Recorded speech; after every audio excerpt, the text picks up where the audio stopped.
is Kat, and today I'm talking about cry-worthy books. So I'm actually going to kick off this video with an unboxing. I partnered up with Penguin Random House for this video, and they sent me a big old box full of books and other bookish things that are gonna get me in the mood to cry. So let's open this up. Unboxings are always so exciting. Tissue paper.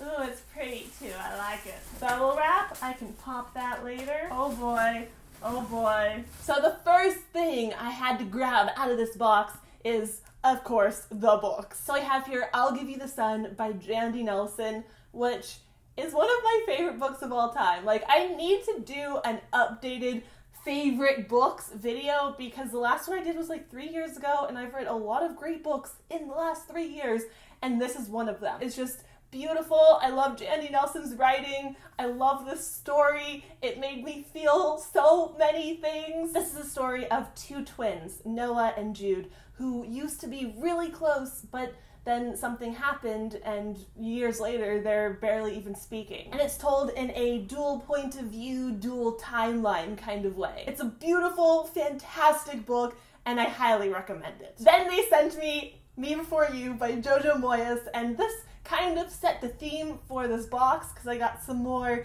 Me Before You goodies in here, and I can't even begin to tell you guys how excited I am about this. So the movie adaptation for this book just came out last Friday, and I have been seeing stuff about it everywhere, especially from my friends. I have a lot of friends who have read and loved this book, and because we have similar reading tastes, like, I know I have to read this. I've been wanting to read this, and now I have it, so I'm going to. And I mean, like, I'm probably gonna start it tonight. It's about this guy who used to love life and who used to love going out and having adventures until he was in an accident and he was paralyzed. So now he's moody and depressed, and he has to have a caretaker who happens to be this young woman who is very cheerful and bright, and it's basically the story of their relationship. I don't know a lot more about it than just that, and the fact that apparently it's going to make me cry. So I'm a little nervous going into this,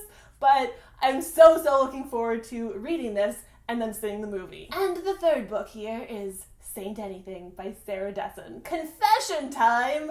I have actually never read a Sarah Dessen book, which I am a little ashamed of because she is like one of the queens of YA contemporary. I need to read some Sarah Dessen, especially because lately I've been on a bit of a contemporary kick. Like, that's what kind of helped me out of my reading slump. And I feel great continuing with more contemporary books. So why have I not yet read something by Sarah Dessen? I need to fix this immediately. Saint Anything is about a teenage girl named Sydney who has been content to kind of live her life in the shadows and to let her brother stay in the spotlight. But then her brother is involved in an accident and he ends up in jail. And now Sydney is kind of pushed into the spotlight. She's the girl with the brother in jail. So this is the story of Sydney dealing with the fallout of her brother going to jail and kind of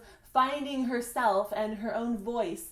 And I believe there's also a bit of romance because most contemporary books have some romance in them, let's be real. But I'm all for that. And I'm super excited to finally read some Sarah Dessen. What's next in my box of goodies? They sent me a mug which says Just Live, which sounds kind of sad, but I love mugs and it's very cute. Oh my god, are these the Bumblebee socks? And know that these Bumblebee socks are a thing in Me Before You. So I love these. I love socks, and these are super cute, and I'm gonna wear them while I read this book tonight. What is in this little box? Ooh, what is it? Ooh! So this next thing is a little Penguin Teen portable charger, which is a lifesaver. Like, I love these things. I am never without one because they're lifesavers. What is this thing? Okay, these are tissues for when I inevitably cry while reading this book. I'm just gonna set this in the pile of things I'll be needing later today. There's a penguin teen tote bag, which I love because you can never have enough tote bags. Then there's a poster of Finnick Odair and Khaleesi, Mother of Dragons. No, it's the Me Before You movie poster. And it's kind of wrinkly, but I hope I can smooth it out and then put it on my poster wall. This is the best thing. Oh my god, oh my god. I haven't seen the movie yet, but I'm planning to go see it probably this weekend. And the last thing in this box here are movie tickets. Movie tickets! I don't have to pay $1 million to see the movie. This is wonderful. Well, I gotta say, I don't really feel like that set the mood for a discussion about books that made me cry, because now I'm just really excited and happy about this awesome box that I got in the mail. But I still do want to talk about books that I think are cry-worthy, so let's get into that. Now, personally, I am not a big book crier. Like, I don't have a very extensive list here of books that made me cry. There's actually only a couple that have made me shed actual tears, and then some others I have here that I want to talk about because they made me very sad. They made me very emotional, and if I were less of a robot, I might have cried. So to start us off here, I have The Fault in Our Stars by John Green. I'm sure most of you are familiar with this book by now, but if you have no idea what it's about, it's basically the story of these two teenagers who both have cancer and the relationship that develops between them. And that premise alone just kind of sets the scene for an emotional read, and it is an emotional read. I didn't actually shed tears while reading this, but my eyes got very watery, and I got very, stuffy, and that, borderline of about to cry. That's what usually happens when I read sad books, as I get to that borderline, but I don't actually break down because I want to keep reading, and you can't read when your eyes are all teary. This is such a good story, though. John Green is one of my favorite authors, and as sad and emotional as this book gets at parts, it's also really funny and heartwarming at other parts. And if you haven't read it yet, I don't know why not, but you should because it's fantastic. Next up is Allegiant by Veronica Roth. And no, I didn't cry because of how disappointed I was in this book. I've talked before about how this was my least favorite book in the series, and I was kind of disappointed in it, but it still made me ugly cry. Making noises and having trouble breathing kind of crying. Despite some of the issues I have with the execution of this book, it still has such a big emotional punch that I couldn't help but cry. It got to me. It got to me. Next up, I have here Second Chance Summer by Morgan Matson. I read this one very recently. It was one of the aforementioned contemporary books that helped get me out of my reading slump. It's about a teenage girl who is used to running away when things get tough, but then her father is diagnosed with cancer, and she kind of has to learn to face her issues. I really wasn't expecting to cry actual tears.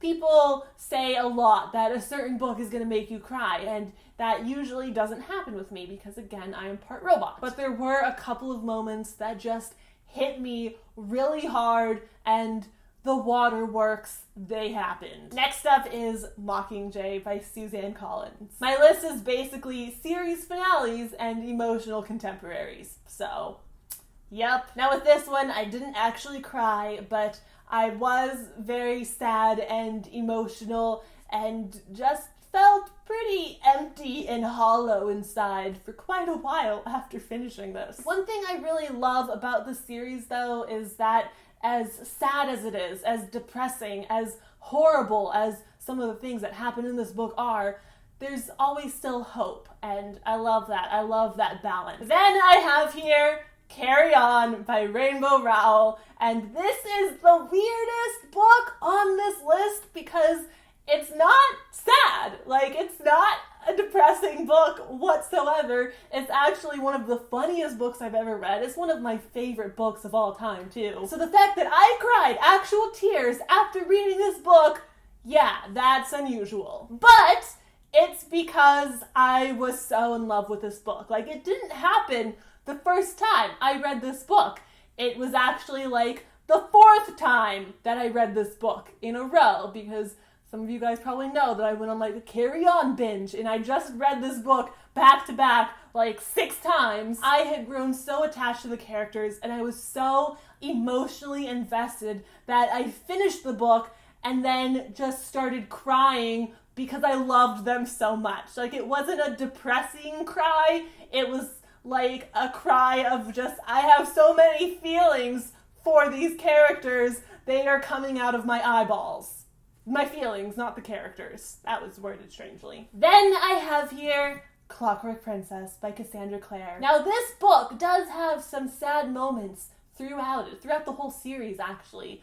But it wasn't until the epilogue that I could no longer hold it together, and the tears, they came. And it wasn't just sadness. Like with Carry On, I was just so attached to these characters and everything they'd been through, the happy moments and the sad moments, it all just like built up inside of me and came out of my eyes in tears.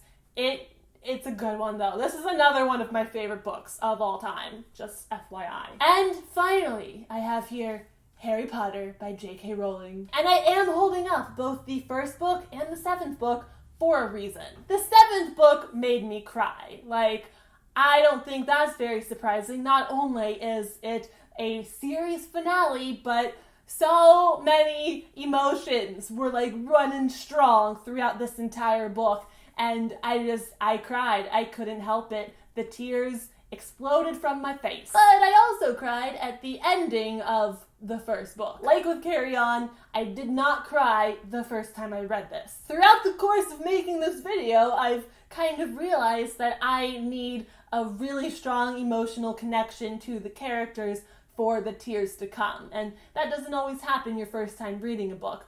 But when I reread this book a couple years ago, I cried. It wasn't sad crying at all. Like, there was emotional crying in there, yes, but for the most part, it was happy crying. Like, I was smiling and crying at the end of this book. And I'm going to slightly spoil the ending of this book, so if you haven't read this, maybe mute me for a couple seconds here. It was when they won the House Cup, you know, at the end when Dumbledore is giving Harry and Ron and Hermione all the points.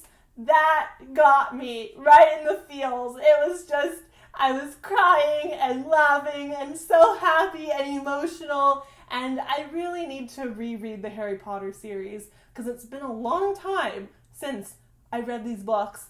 And I miss them. Like, these books have had such a huge impact on my life. I need a refresher, a reading refresher. I think I might do that, like, this summer. It is time. Alright, that is gonna be it for this video today about cry-worthy books. I would love to hear from you guys what some of your favorite cry-worthy books are, or maybe what was the book that made you cry the hardest.